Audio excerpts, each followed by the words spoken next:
Hello दोस्तों, हाय नमस्कार, good evening. कैसे हैं आप लोग? कैसा चल रहा है पढ़ाई? Let's take a 1 minute break and then we will start the session. Thank you so much, thank you so much, बहुत शुक्रिया। ठीक है, mister MD, Prashant ji, KGS user ji, Vikas ji, thank you so much, FFIT ji, thank you so much everyone. Next question आपकी screen पर, बताइए क्या हो जाएगा next question. Naatu Naatu song किसने गाया था भाई? है ना, मुझे नहीं लगता गलत होना चाहिए किसी का। नाटू नाटू नाटू नाटू की बात हो रही है। Who sang the Naatu Naatu song, है ना? नाटू नाटू गाना किस भाषा में है? तेलुगु में है, तमिल में है, हिंदी में, मलयालम में? ए नंबर प्रशांत जी लिख रहे हैं। हाय विकास जी, हेलो, मैं अच्छी हूँ। हाउ आर यू मिस्टर विकास? कैसे हैं आप और कैसा चल रहा है पढ़ाई लिखाई? होपिंग अच्छे होंगे, तबीयत पानी चंगा होगा, पढ़ाई लिखाई यार अच्छा चल रहा होगा। विकास भाई ने कहा ए नंबर सभी लिख रहे हैं तेलुगु। बासुर, ठीक है ठीक है, रवि बासु जी ने, okay okay, thank you so much mister KGS. हाँ, हमारा जो आंसर हो जाएगा तेलुगु, है ना? अच्छा ये बताइएगा, इसको कौन सा नाटू नाटू गाना को कौन सा अवार्ड मिला है? नाटू नाटू सॉन्ग अवार्ड कौन सा मिला? हाँ हाँ, RRR मूवी सॉन्ग, बिल्कुल बिल्कुल। और नाटू नाटू सॉन्ग किसने लिखा है? लिखा किसने है मेरे दोस्त? नाटू नाटू तेलुगु फिल्म का है और best awarded for golden globe award. Golden globe award, है ना? गोल्डन ग्लोब अवार्ड के लिए मिला है। गोल्डन ग्लोब अवार्ड मिला है इसे, और ये तेलुगु में है ना? बाकी बाकी हीरो वीरो तो सब जानते हो आप, हीरो वीरो तो सब जानते हो। थैंक यू सो मच, बहुत शुक्रिया everyone, thank you so much. सारे लोग प्लीज चैनल को लाइक कर दीजिएगा, दोस्तों के साथ शेयर मारिएगा और सब्सक्राइब कर दीजिएगा, थैंक यू। क्या लिखा विकास भाई ने? मैं तो ठीक है। देखिए, यहाँ पे भाई पूछ रहे हैं मेरे, कौन पूछ रहा है यार? एमडी साहब पूछ रहे हैं फिजिकल चेंज और रासायनिक चेंज ना। अगर फिजिकल चेंज की बात करें तो देखिए, फिजिकल में कोई न्यू हमारा वो नहीं बनता है, मतलब नया पदार्थ नहीं बनता। जैसे पानी, फिजिकल चेंज जैसे अभी अभी बढ़ा, तो जैसे चीनी का पानी में घुल जाना, है ना? यहाँ पे कोई नया नया हमारा नहीं बना, कोई भी नया रिसोर्स नहीं बना।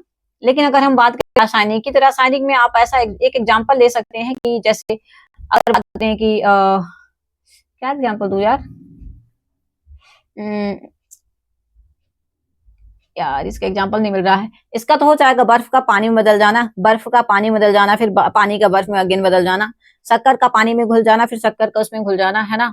और रासायनिक ऐसा ले लीजिए, केमिकल वाला चेंज जो है, लोहा वाला जो था, है ना? लोहा में जंग लग जाना। अभी अभी एग्जाम्पल जो रहा वो रासायनिक ले लीजिएगा, केमिकल ले लीजिएगा, तो लोहे में जंग लग जाना ये रासायनिक हो जाएगा। इसके साथ साथ अगर जैसे अगरबत्ती बर्न हो रही थी, है ना? अगरबत्ती बर्न हो रही थी, तो अगरबत्ती का बर्न होकर राख बन जाना, वो हमारा रासायनिक हो जाएगा, है ना? और खाना वगैरह बनाना है, जैसे अंडा वगैरह है, तो अंडे का खाना बन जाना, ये सारा चीज केमिकल रिएक्शन रहेगा। और फिजिकल चेंज की बात करें तो फिजिकल चेंज बर्फ का पानी बदल जाना, पानी का बर्फ में, और चीनी का पानी में घोल देना, और चीनी का पानी में घोल देना, और उसको फिर जो पानी घुला हुआ उसको फिर से चीनी में बदल देना। ठीक है, सही है मेरे दोस्त एमडी जी, इससे ज्यादा नहीं बता पाऊंगी मैं। हाँ, candle light is both physical and changes. अच्छा अच्छा अच्छा अच्छा, अच्छा आप एक दोनों का एग्जांपल ले रहे थे। Candle light is both physical and chemical, okay okay, ठीक है ठीक है, चलो आगे बढ़ेंगे। ठीक है, thank you so much Vikas जी। पढ़ाई तो चल रही है, पढ़ाई में ही ज्यादा ध्यान है मैम, ओके ओके, बढ़िया बढ़िया, ठीक है, चलो आगे बढ़ेंगे। हाँ, paper folding is physical change, thank you so much KGS ji. ठीक है, नेक्स्ट क्वेश्चन। सो हमारा नाटू नाटू सॉन्ग जो था उसको अवार्ड जो मिला है, गोल्डन ग्लोब अवार्ड मिला है। इसके साथ साथ इसको जो ठीक है, बस इतना ही याद रखिए, है ना? ठीक है, चलो नेक्स्ट क्वेश्चन आपकी स्क्रीन पर। हाँ, नाटू नाटू सॉन्ग गाना जो है तेलुगु फिल्म आर आर का है। इसने सर्वश्रेष्ठ मूल गीत श्रेणी में गोल्डन ग्लोब अवार्ड मिला है इसको। ठीक है, नेक्स्ट क्वेश्चन आपकी स्क्रीन पर। हुमायूं शेरशाह सूरी से कब पराजित हुआ था, या फिर बैटल कौन सा था? एक तो बैटल ऑफ चौसा था, और एक बैटल ऑफ कौन सा था? एक बैटल ऑफ चौसा था, चौसा का युद्ध था, और एक शायद नाम नहीं याद आ रहा है अभी। हाँ, तो जो हुमायूं था, चौसा का बैटल और कन्नौज का बैटल, बैटल ऑफ बिलीग्राम, बिलीग्राम भी बोलते हैं क्या? बैटल ऑफ बिलीग्राम बोलते हैं शायद। बैटल ऑफ बिलीग्राम इसी का था क्या?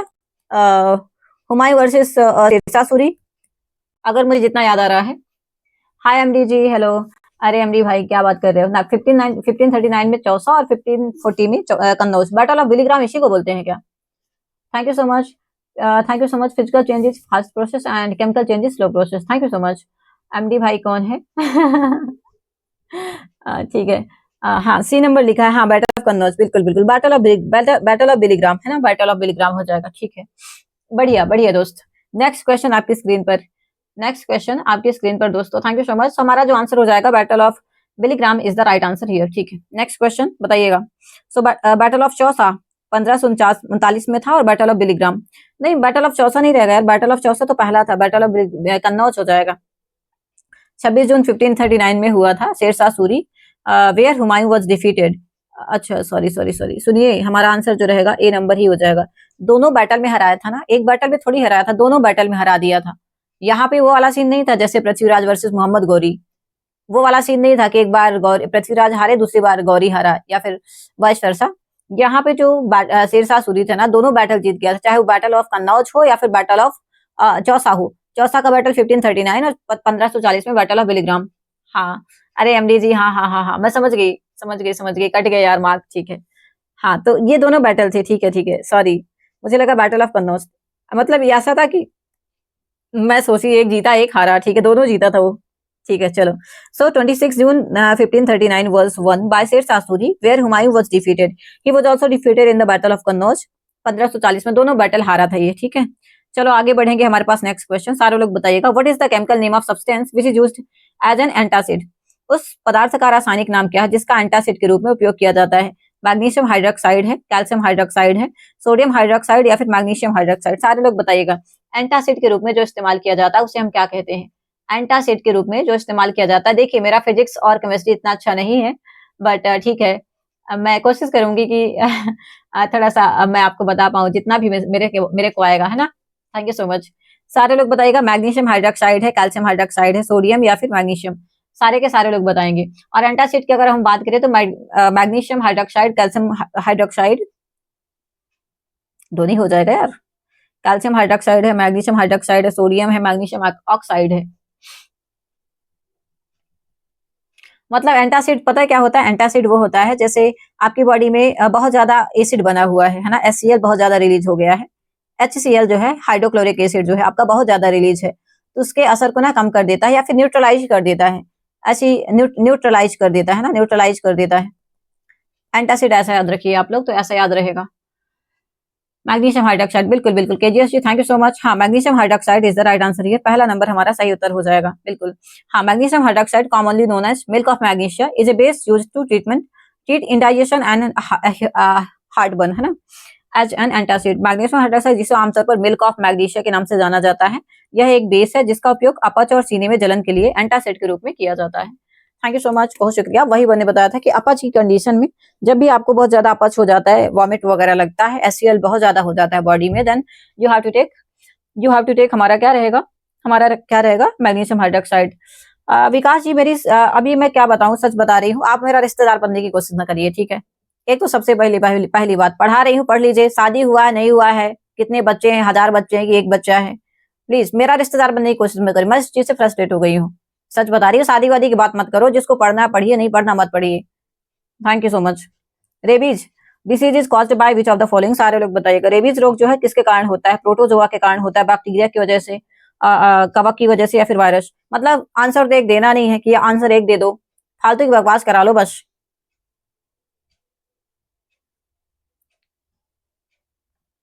हाय सूरज जी, हेलो नमस्कार गुड इवनिंग, स्वागत है आपका। हाय मिस्टर डेली गेम, हेलो, बहुत दिनों बाद दिखे हो। डेली गेम जी हाय हाय गुड इवनिंग। रेबीज जो वायरस है उसका कॉज क्या है, सारे लोग बताइएगा। प्रोटोजोवा है, बैक्टीरिया है, कवक या फिर वायरस। बढ़िया बढ़िया दोस्त, बढ़िया बढ़िया। हमारा जो आंसर हो जाएगा that will be virus, virus is the right answer, virus हो जाएगा, रेबीज वायरस होता है। प्रोटोजोवा जो हमारा, प्रोटोजोवा क्या है तो आप कह सकते हैं कि जो हमारा वो होता है क्या बोलते हैं, मलेरिया, मलेरिया जो है वो है प्रोटोजोआ, मलेरिया जिससे होता है वो प्रोटोजोआ है, ठीक है। बैक्टीरिया की बात करें, फंगी की बात करें, फंगी वायरस, तो फंगी का आप ऐसा ले सकते हैं जो स्किन डिसीज होती है, स्किन डिसीज जो होती है, स्किन डिसीज जैसे लाइक स्किन डिसीज होता है उसमें आप फंगी कह सकते हैं, है ना। बैक्टीरिया की बात करें, बैक्टीरिया से होने वाला रोग है जैसे हमारा आप ले लीजिए क्या बोलते हैं, कंटामिनेटेड फूड एंड वाटर से, जो फूड एंड वाटर से जो डिसीज होती हैं, तो वो बैक्टीरिया से होती हैं। लाइक जॉइंडिस हो गया है ना, बैक्टीरिया से होता है। हाँ good evening Aniket ji, hello hi good evening everyone, thank you so much everyone, बहुत शुक्रिया। सारे लोग प्लीज चैनल को लाइक कर देना, दोस्तों के साथ शेयर करिएगा और सब्सक्राइब मारिएगा, ठीक है। सो फंगी से हमारा स्किन डिसीज होता है, वायरस से हमारा आंसर जो रहेगा वो वायरस हो जाएगा, बिल्कुल सही है वायरस। हाँ फंगी में स्काई, हाँ हाँ बिल्कुल बिल्कुल, फंगी में स्काई होता है। Hi Daily Game ji, hi. You cleared state PCS prelims. Oh, that's lovely, Mr. Daily Game. बधाई हो भाई. बधाई हो भाई मेरे. बधाई हो daily game. Thank you so much. ठीक है, अच्छा लगा सुन के, आपने बताया बहुत अच्छा लगा. ठीक है, बधाई हो भाई, सब बधाई दे दो यार. Rabies is a viral disease caused by the rabies virus. It affects the central nervous system and mainly transmitted through the bite of an infected animal. है ना. रेबीज वायरस के कारण होने वाला एक वायरल रोग है. केंद्रीय तंत्रिका तंत्र को प्रभावित करता है, मुख्य रूप से संक्रमित जानवर के काटने से होता है. ठीक है, बहुत शुक्रिया. हमें भी कुछ नसीहत दे दो. अच्छा, ऑल्सो मशीन लाइफ. अरे मशीन लाइफ क्वेश्चन मतलब दोनों भाई का हो गया है ना. कंग्रेचुलेशन दोनों भाइयों को. ठीक है, चलो आगे बढ़ेंगे. भाई मेहनत बहुत कर रहे थे. नेक्स्ट क्वेश्चन आपके पास. Which project is launched by the ministry of women and child development to improve the mental health of women in India. Bharat में महिलाओं के मानसिक स्वास्थ्य में सुधार के लिए महिला और बाल विकास मंत्रालय द्वारा कौन सी परियोजना स्टार्ट करी गई है. ऑप्शन हमारे पास है. साइंस का टेस्ट है क्या? नहीं सूरज जी, साइंस का टेस्ट नहीं है अभी. नहीं है. ये साइंस का नहीं है, ये मल्टीपल है. सिर्फ और सिर्फ मैं मॉक करा रही हूँ, पता है मिस्टर क्या बोलते हैं सूरज भाई. सिर्फ और सिर्फ मैं मॉक करा रही हूँ, मॉक टेस्ट ले रही हूँ, मॉक टेस्ट का ही एनालिसिस करा रही हूँ और कुछ नहीं डाल रही हूँ मतलब एक्स्ट्रा. ऑप्शन आपके पास है वुमेन हेल्थ प्रोजेक्ट, वुमेन महिला कल्याण प्रोजेक्ट, स्त्री मनुरक्षा परियोजना या फिर बाल कल्याण प्रोजेक्ट. बी है 100% महिला कल्याण परियोजना. स्कीम से रिलेटेड थोड़ा बाकी रह गया. ओके ठीक है एमडीसी, कोई सुनिए, नो प्रॉब्लम एट ऑल. हमारा जो आंसर हो जाएगा मेरे दोस्त, हमारा जो आंसर हो जाएगा वो रहेगा B number. B number is the right उत्तर हियर, है ना. Sorry Stree Manoraksha Pariyojana. I am so sorry. हमारा जो आंसर है भाई सी नंबर है. मिस्टर किसने लिखा था 100%? केजेस भाई ने रिसेंट का करंट है. बी नंबर नहीं है यार, सी नंबर होगा. स्त्री मनोरक्षा, एक बार देखो ना, मानसिक स्वास्थ्य मेंटल हेल्थ की बात हो रही है. मेंटल हेल्थ की बात हो रही है. और मेंटल हेल्थ के लिए स्त्री मनोरक्षा है. हाँ, करंट का ही है, रिसेंट का है. अरे भाई एमडी डेली गेम और भाई मशीन लाइफ दोनों को बहुत बहुत बधाइयां प्रीलिम्स क्लियर होने के लिए. भाई अब जल्दी से मेंस क्लियर करो, इंटरव्यू क्लियर करो, फिर बुलाना. ठीक है, ऑल द बेस्ट. जल्दी सारे लोग निकालिए एग्जाम. ओके. सारे लोग, हमारा जो आंसर होगा यार स्त्री मनोरक्षा होता है, क्योंकि मेंटल हेल्थ की बात हो रही है. अभी जैसे भाई थे विकास, है ना, तो शादी कब करनी है, हो गई शादी. मतलब यार एग्जाम निकालने तो किसी ने ये तो नहीं पूछा यार कि एग्जाम कब निकल रहे हैं, पेपर कब है, कब होगा सिलेक्शन, है ना. मतलब इनको शादी का टेंशन हो रखा है. मेंटल हेल्थ की बात हो रही है, महिलाओं के लिए निकल रहा है लेकिन स्टूडेंट्स के लिए कुछ नहीं निकल रहा. है ना. तो स्टूडेंट्स के लिए भी कुछ निकलना चाहिए. स्त्री मनोरक्षा प्रोजेक्ट, ये क्या बोलते हैं, improve the mental health of women in India. हाँ, पहले नौकरी फिर छोकरी. हाँ, अरे एमडी भाई बिल्कुल. ठीक है, चलो हमारा जो आंसर हो जाएगा दैट विल बी स्त्री मनोरक्षा प्रोजेक्ट, स्त्री मनोरक्षा परियोजना. ठीक है, थैंक यू सो मच. हाँ, शादी हो जाएगी, बस टाइम का इशू है ना. Stree Manoraksha Pariyojana was launched in collaboration with NIMHANS Bengaluru को to improve the mental health of women in India. है ना, मानसिक स्वास्थ्य में सुधार के उद्देश्य से NIMHANS के साथ यहाँ पे कोलैबोरेशन हुआ है और बेंगलुरु के सहयोग से स्टार्ट हुआ है ये. ठीक है, RRB ग्रुप डी का फॉर्म भरा है. ओके एफ भाई, ठीक है. अभी नहीं भरा, मैं भरूंगी, अभी भरा नहीं है. हालांकि आज 15 हो गई, भर देना चाहिए था, 20 को लास्ट डेट है. भर दूंगी. चलिए बताइए next question. Global fire power index 2023 में कितने देशों को ऐड किया गया है?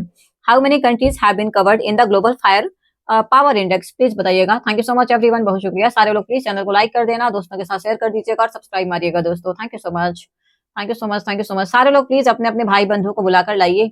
इस टाइम पे आप बुलाकर नहीं लाते हैं, 7-8 ऐसा लोग देख रहा है. प्लीज आप लोग बुलाकर लाइए. डेली गेम जी चैनल को शेयर करिएगा please. Thank you so much. सारे लोग प्लीज चैनल को शेयर कर दिया करिए. शेयर नहीं करते, अच्छी चीजें शेयर करा करिए. मतलब जो भी डर्टी जोक्स होते हैं और बाकी सारी चीजें होती हैं तो अपने दोस्तों के साथ बहुत भर भर के शेयर करते हो. प्लीज चैनल को शेयर कर देना यार. Thank you. Okay, RRB group D का नहीं है अभी तो. अच्छा सॉरी. हाँ, NTPC का ही है. ठीक है, इंडिया 4th पोजीशन में है ना फायर पावर इंडेक्स में. हाँ, सूरज जी बिल्कुल सही है. हाँ बिल्कुल सही है. सॉरी एमडी जी बिल्कुल सही है. ये पता नहीं है लेकिन इंडिया 4th है. हाँ, फायर पावर इंडेक्स में 4थे नंबर पे, पहले नंबर पे यूएसए है, फर्स्ट नंबर पे अमेरिका है, 4थे नंबर पे इंडिया है. ठीक है, ग्लोबल फायर पावर इंडेक्स में कितने देशों को शामिल किया गया है? तो मेरे ख्याल से 140 कंट्री को है. 140 देशों को शामिल हुआ है. 140 देशों को शामिल किया गया है. 140 कंट्रीज को, मेरे ख्याल से 140 को मैं भी 100% श्योर नहीं, देख लेती हूँ। मैन 145, सॉरी 145 हो जाएगा। सी नंबर हमारा सही है। 145 कंट्री को किया गया है। FFG 145, 150, 145, 145 देशों को। The global fire power index 2023 updated its rating to cover 145 countries. The index rate the armed forces globally, है ना।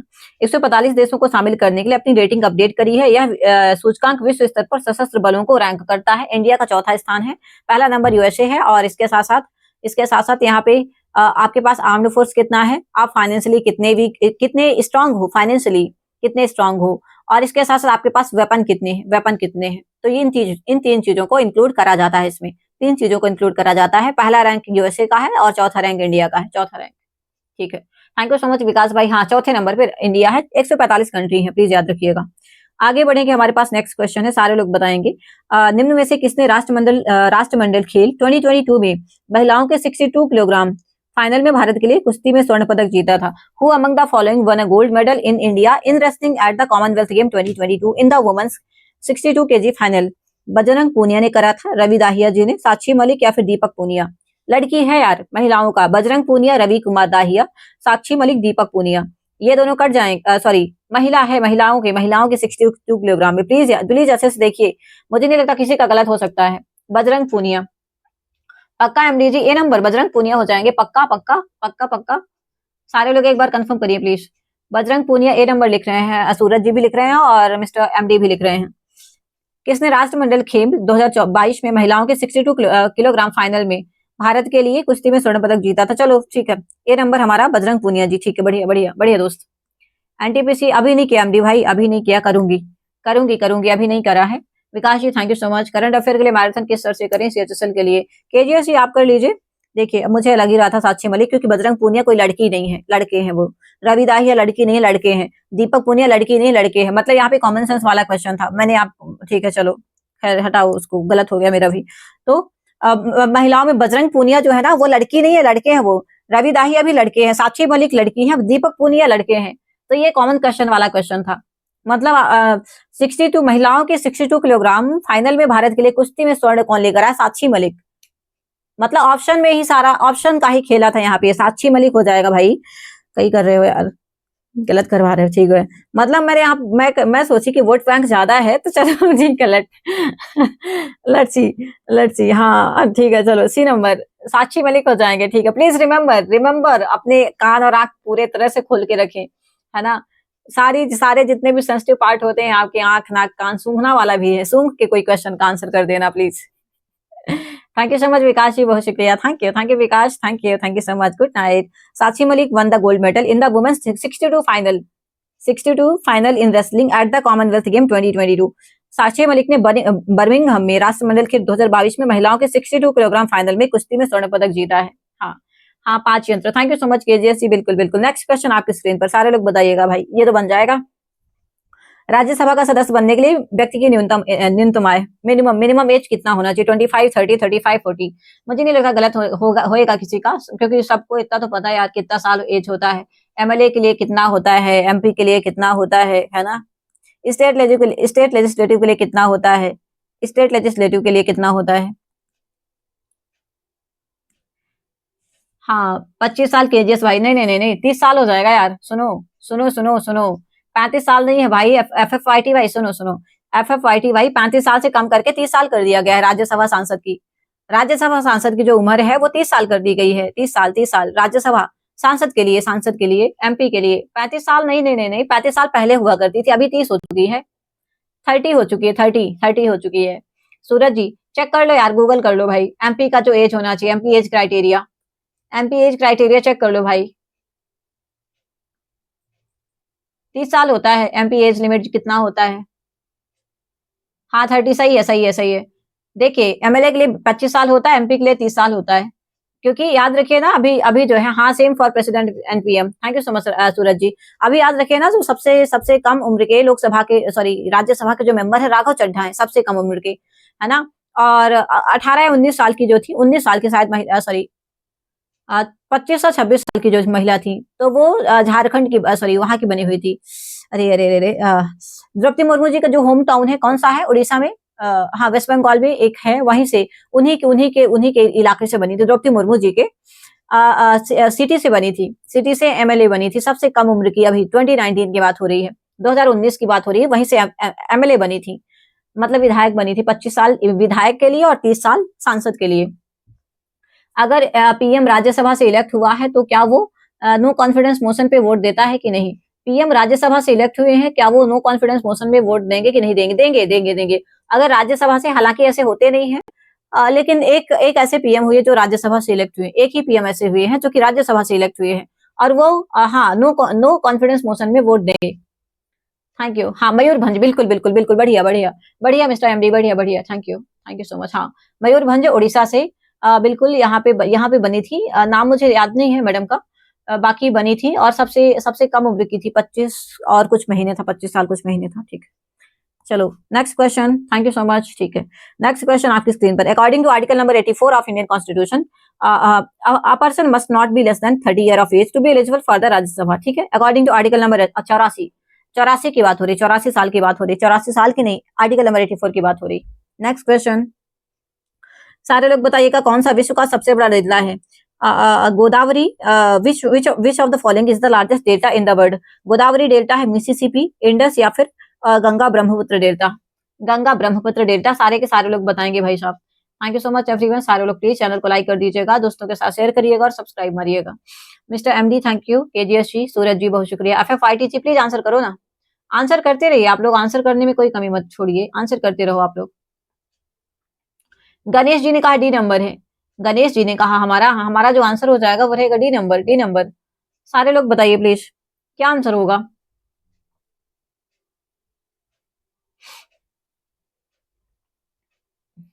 गंगा एंड ब्रह्मपुत्र डेल्टा शायद। आप किसकी तैयारी कर रहे हो? Hi Virendra ji, hello, SSC exams mister Virendra, hello good evening, स्वागत है आपका। डी नंबर सूरज भाई लिख रहे हैं, डी है पढ़ाई है, गंगा एंड ब्रह्मपुत्र डेल्टा शायद। Thank you so much MD ji, D Nikhil भाई, गुड नाइट निखिल जी, अभी 2 दिन से नहीं देखे निखिल भाई, कैसे हो? Thank you so much. हाँ ठीक है, गंगा ब्रह्मपुत्र का जो डेल्टा है वो सबसे बड़ा डेल्टा है, largest delta in the world, Ganga Brahmaputra delta is the largest in the world. Thank you so much KGS भाई, बहुत शुक्रिया। हाँ हाँ डेल्टा सेडिमेंट से बनता है, थैंक यू भाई, ठीक है। एफएफआईटी ji thank you so much, ठीक है। वीरेंद्र साहब स्वागत है आपका, thank you so much. SSC exams मेरे दोस्त, आप किस चीज का तैयारी करते हैं प्लीज जरूर बताइएगा, थैंक यू। नेक्स्ट क्वेश्चन आपकी स्क्रीन पर, next question is on your screen. हाँ हमारा जो आंसर हो जाएगा the Ganga Brahmaputra delta, Bengal delta is the world largest delta formed by the Ganga and Brahmaputra river by the way of Bengal, है ना, बंगाल डेल्टा जो है, ठीक है। आगे बढ़ेंगे, हमारे पास नेक्स्ट क्वेश्चन है, राज्यसभा के सदस्यों का नामांकन की विशेषता हमने किस कंट्री के संविधान से उठाई है, मतलब गौरव कहाँ से किया हुआ है? कनाडा से लिया हमने, आर्टिकल नंबर 84 की बात हो रही है, आर्टिकल 84 की बात हो रही है भाई, आर्टिकल 84 की, मतलब राज्यसभा के सदस्यों का नामांकन, nomination of member to Rajya Sabha is borrowed from constitution of which country? Canada से लिया हमने, यूएसए से लिया, ऑस्ट्रेलिया से, या फिर आयरलैंड से? काम से टाइम नहीं मिल पा रहा है, ओके कोई इश्यू नहीं है मेरे दोस्त, थैंक यू सो मच, बहुत शुक्रिया आने के लिए मिस्टर निखिल भाई। अफ्रीका से, हर्ष भाई ने कहा अफ्रीका से, अफ्रीका से। हाँ ए है पक्का, विकास भाई ने कहा, बी है पक्का, एफ एफ भाई ने कहा, और बताओ भाई, और बताओ, चलो बताओ बताओ बताओ। Thank you so much everyone, बहुत शुक्रिया, सारे लोग प्लीज चैनल को लाइक कर देना भाई, लाइक कर दिया करो, है ना, ऐसा ऐसा चिंदी चोरी ना करा करो, प्लीज लाइक करा करो, थैंक यू। बी नंबर कह रहे हैं Virendra ji, Hooghly river is tributary of Ganga, thank you so much MD, thank you so much. और हुगली रिवर जो रहेगा भाई बड़ी फेमस रिवर है वेस्ट बंगाल के लिए, है ना। हाँ हमारा जो आंसर हो जाएगा, देखिए हमारा जो आंसर हो जाएगा, आयरलैंड से हमने बोरो किया था, nomination of members to Rajya Sabha, हमने लिया है, हमने लिया है भाई, हमने लिया है नॉमिनेशन, ये आयरलैंड से हमने बोरो किया, आयरलैंड, आयरलैंड। वीरेंद्र साहब हमारा जो आंसर हो जाएगा आयरलैंड हो जाएगा, आयरलैंड। देखिए कनाडा के संविधान से हमने ज्यूरिसडिक्शन से संबंधित लिया था, सुप्रीम कोर्ट से रिलेटेड लिया है ना, कनाडा के संविधान से हमने ज्यूरिसडिक्शन जो लिया है वो सुप्रीम कोर्ट से लिया है। और अगर हम बात करें भाई, इसके साथ साथ मुझे इतना याद आ रहा है अभी फिलहाल के लिए, ठीक है। हाँ हमारा the procedure for the nomination of member to the Rajya Sabha is borrowed from the constitution of Ireland, ठीक है। चलो डी नंबर हमारा सही उत्तर हो जाएगा, thank you so much KGS ji, Virendra sahab. India act 1935 से क्या लिया गया है? अरे यार इंडिया एक्ट 1935 से लगभग बहुत सारी चीजें ली गई हैं भाई एमडी, बहुत सारी चीजें ली गई हैं। मैम शोर हो, मतलब समझी नहीं। राम राम एस्पेरेंट जी, राम राम राम राम राम राम, सत श्री अकाल, आदाब, राम राम मेरे दोस्त, thank you so much. Ireland से डीपीएसपी एमडी भाई, बहुत शुक्रिया, थैंक यू सो मच। और बताइएगा, और बता दीजिए, थोड़ा सा और डिस्कस करते हैं ना, इसी में थोड़ा सा और डिस्कस कर लेते हैं, थोड़ा सा और कुछ डिस्कस कर लेते हैं हमने। Thank you so much. और भी कुछ याद आ रहा है आप लोगों को? फंडामेंटल राइट हमने कहाँ से उठाए हैं? फंडामेंटल फंडामेंटल हमने राइट कहाँ से उठाए हैं? देखिए मेरे ख्याल से अगर हम आर्टिकल नंबर भारतीय संविधान 1935 की बात करें, इंडियन एक्ट 1935 की बात करें, तो यहाँ से लिस्ट, वो हमारी सूची ली गई थी, कॉन्करेंट लिस्ट लिया गया था, यूनियन लिस्ट लिया गया था, और इसके साथ साथ एक और था, क्या था, है ना, ये वाला लिया गया था, स्टेट लिस्ट लिया गया था। तो ये शायद मेरे ख्याल से कॉन्करेंट लिस्ट, स्टेट लिस्ट और यूनियन लिस्ट, ये तीनों लिया गया था। ठीक है, thank you so much everyone, बहुत शुक्रिया। इसके साथ साथ अगर हम बात करें तो ड्यूअल गवर्नमेंट भी लिया गया था, ड्यूअल गवर्नमेंट भी लिया गया था। ठीक है, एप्लीकेशन में क्लास कर रहा था, अब टाइम मिला यूट्यूब सेशन में। Thank you so much Harshi, बहुत शुक्रिया। DPSP part number 3 thank you so much KGS भाई। ठीक है, सो हमने उठाया the nomination of member to the Rajya Sabha is borrowed from the constitution of Ireland. ठीक है, आयरलैंड से लिया हुआ है। KGS ji thank you so much, बहुत शुक्रिया, थैंक यू। ठीक है, सारे लोग प्लीज चैनल को लाइक कर दिया करिए। हर्ष भाई होपिंग आज का दिन अच्छा रहा होगा आपका, होपिंग आज का दिन आपका अच्छा रहा होगा। ठीक है, नेक्स्ट क्वेश्चन आपकी स्क्रीन पर, सारे बताएं। नेक्स्ट क्वेश्चन आपकी स्क्रीन पर, which edition of the commitment to reducing inequality index or CRI index has been released in the year 2022? असमानता घटाने की प्रतिबद्धता सूचकांक का कौन सा संस्करण 2022 में जारी करा गया था? भाई ये वाले क्वेश्चन सच बता रही, मेरे को क्वेश्चन नहीं बनते हैं। 3 थिंग्स फ्रॉम आयरलैंड, आशपरण भाई ने कहा 3 चीजें ली गई आयरलैंड से। आयरलैंड का स्पेलिंग सही करना बस हो गया, ये नहीं पता है। हाय आदित्य भाई, हेलो हेलो, गुड इवनिंग, स्वागत है आपका। मेरी आंख बहुत दर्द करी, भयंकर वाली, सच बता रही हूँ, बहुत ज्यादा दर्द करने लगी है। चलिए बताइएगा, आई एम कन्फर्म डी, विकास भाई ने कहा 10वां नंबर का, टेंथ नंबर का पक्का विकास भाई। असमानता घटा, ये वाले क्वेश्चन मेरे को नहीं आते हैं, सच बता रही, इन क्वेश्चन में मैं फंसती हूँ। मतलब ये जो करंट के क्वेश्चन है ना, ये वाले, असमानता घटाने की प्रतिबद्धता सीआरआई इंडेक्स का कौन सा संस्करण 2022 में जारी किया गया, मुझे तो नहीं आइडिया, मैं नहीं तो कमा रही हूँ। सी नंबर सही है यार, 6वां नंबर सुनिए, असमानता घटाने के लिए, असमानता घटाने की प्रतिबद्धता सूचकांक CRI, commitment of reducing inequality index, इसको लिया गया है हमारा 6वां नंबर, 6 नंबर हो जाएगा, 6 नंबर हो जाएगा। अरे नहीं नहीं, ऐसा नहीं एमडी जी, पूरा दिन पढ़ती नहीं हो, लेकिन हाँ पूरा दिन काम जरूर करती हूँ। सुबह से उठ जाती हूँ तो शाम को मतलब इसी चेयर पे गुजरती है, पूरा दिन इसी में बैठे बैठे। पढ़ती पूरा दिन नहीं हूँ, लेकिन बाकी काम होता है यूट्यूब का, आप लोगों को शॉर्ट्स वगैरह मिलता होगा, ये सब बनाना होता है, पीडीएफ अपलोड करना होता है, there are lots of thing, background में भी बहुत सारी चीजें हैं। हाय जी, यस, हेलो आस्परन भाई, हेलो हेलो।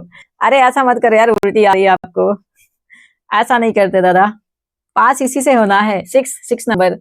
ये ऑनलाइन वाला टीचर हमेशा एक दूसरे का गलत क्यों बोलता है, क्या बताऊं आदित्य भाई, अब उन्हीं लोगों से पूछना पड़ेगा। अभी अपन तो नए हैं, तो अपन का आइडिया नहीं है यार, एक दूसरे को क्या बोलते हैं, ये सब हथकंडे होते हैं यार, एक दूसरे को क्या करने के भाई, ये सब हथकंडे होते हैं मेरे दोस्त। Thank you so much everyone, सारे लोग भाई लाइक वाइक कर दिया करो प्लीज, आप लोग लाइक नहीं करते हैं तो हमारा नुकसान होता है यार। सारे लोग प्लीज चैनल को लाइक कर दिया करिए, दोस्तों के साथ शेयर मारिया करिए, शेयर मार दिया करिए, सब्सक्राइब कर दिया करिए। देखो गंदी गंदी चीजें तो आप लोग भेजते हो, ऐसा नहीं है दोस्तों के साथ नहीं भेजते हो। चलो नेक्स्ट क्वेश्चन, सो हमारा जो रहेगा, the 6th edition of commitment of reducing inequality index CRI index was released in 2022। It is a cooperative initiative between development financial international and Oxfam international. असमानता घटाने की प्रतिबद्धता सूचकांक सीआरआई इंडेक्स का 6वां संस्करण 2022 में जारी किया गया था, 6 नंबर का, है ना। यह डेवलपमेंट फाइनेंशियल इंटरनेशनल और ऑक्सफैम इंटरनेशनल के बीच एक सहयोगी पहल है। ठीक है, चलो नेक्स्ट क्वेश्चन आपकी स्क्रीन पर, चलिए बताइएगा, कौन सा एशियाई शेरों का प्राकृतिक आवास है? मुझे नहीं लगता गलत होना चाहिए किसी का, क्योंकि जंगल जो है सबको पता होना चाहिए। अभी तक एक शॉर्ट वीडियो अपलोड किया आपने, अभी तक एक शॉर्ट वीडियो अपलोड किया आपने, हर्ष भाई क्या बोल रहे हो, अभी एक शॉर्ट वीडियो, हो सकता है वो टाइमर लग जाता है तो अपने हिसाब से जाता रहता है, वो टाइम जब हो जाता है हर चीज तो चला जाता है। मैं एक ही बार करती हूँ, इकट्ठा बना देती हूँ, फिर वो अपना टाइम से जाता रहता है, हर 1 घंटे का टाइमर सेट होता है। आस्पिरेंट भाई ने कहा 1 लाख वोट का, 1 लाख वोल्ट का झटका, अच्छा अच्छा ओके। हाँ पश्चिम बंगाल एक कन्फर्म है, पश्चिम बंगाल। हाँ देखो एशियाटिक लायन की अगर हम बात करें तो गिर जंगल है ना, गिर जंगल ही है ना पक्का, हाँ तो गिर जंगल कहाँ पे है भाई? अब देखो पश्चिम बंगाल तो होगा नहीं, गिर गुजरात में है। देखो सही बोला मैंने, गिर राष्ट्रीय उद्यान में। एशियाटिक लायन का जो हमारा निवास स्थान है वो है गिर राष्ट्रीय उद्यान, जो कि गुजरात में है। At present Gir national park and wildlife sanctuary located in Gujarat is the only abode of Asiatic lion. हाँ, गिर गुजरात हो जाएगा, बढ़िया। आगे बढ़ेंगे, हमारा आंसर होगा भाई सी नंबर, गुजरात हो जाएगा। मिस्टर विकास भाई, सी नंबर हो जाएगा। Market monopoly, teacher B light, this is business. हाँ सही बोला आपने। आगे बढ़ेंगे हमारे पास नेक्स्ट क्वेश्चन, मैलिट शब्द। ये तो यार आपने बता दिया था नेक्स्ट क्वेश्चन, ठीक है। ये दोबारा क्यों आ रहा है दादा? अरे ये दोबारा हो गया, एक सेकंड रुको। ये दोबारा क्वेश्चन, मैंने लगता है दोबारा क्वेश्चन बन गए हैं। ठीक है, तो बस ये वाला हमारा सेशन ओवर होता है। नेक्स्ट सेशन की हम बात करते हैं दोस्त, नेक्स्ट सेशन की हम बात करते हैं। Thank you so much everyone, बहुत शुक्रिया। सारे लोग प्लीज चैनल को लाइक कर दीजिएगा, दोस्तों के साथ शेयर करिएगा और सब्सक्राइब मारिएगा दोस्तों। मिलते हैं नेक्स्ट वीडियो में, तब तक के लिए शुक्रिया, थैंक यू सो मच। ठीक है, चलिए नेक्स्ट क्वेश्चन आपकी स्क्रीन पर। यार दोबारा से कॉपी पेस्ट हो गया है, आज का सेशन बस इतना ही है। Thank you so much everyone, दोबारा से ये कॉपी पेस्ट मार दिया गया है। सो मैं मिलती हूँ नेक्स्ट वीडियो में, तब तक के लिए शुक्रिया everyone, thank you so much, बहुत शुक्रिया।